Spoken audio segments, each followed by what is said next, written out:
Saudara, pemerintah Kabupaten Aceh Utara hanya mampu membayar gaji pegawai honorer untuk 7 bulan ke depan selama tahun 2023. Kebijakan ini diambil sesuai dengan kemampuan keuangan daerah.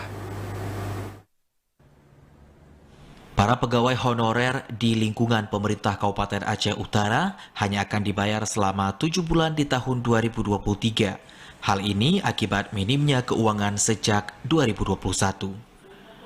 Kepala Badan Kepegawaian dan Pengembangan Sumber Daya Manusia atau BKPSDM Aceh Utara, Syarifuddin mengatakan, menurut data tahun 2022, tenaga honorer di daerah tersebut berjumlah 3.764 orang yang terdiri dari 2.130 tenaga kontrak dan 1.634 bakti murni.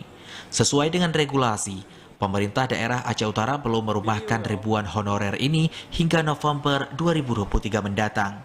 Karena ke depan tidak ada lagi status aparatur selain ASN yang terdiri dari PNS dan P3K.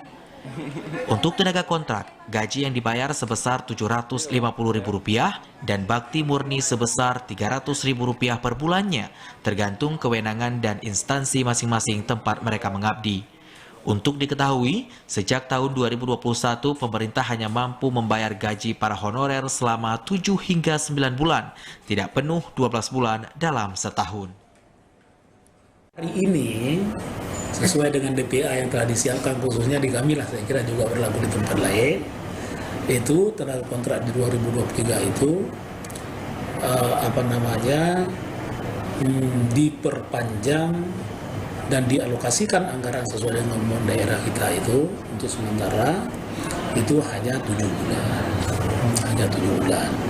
Tapi setelah November nantinya itu memang tidak bisa dialokasikan lagi sesuai dengan ketentuan PP 49 tahun 2018 tentang manajemen P3K.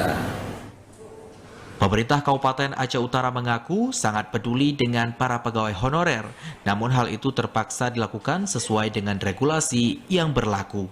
Dari Aceh Utara, Fajar Siddiq, TVRI melaporkan.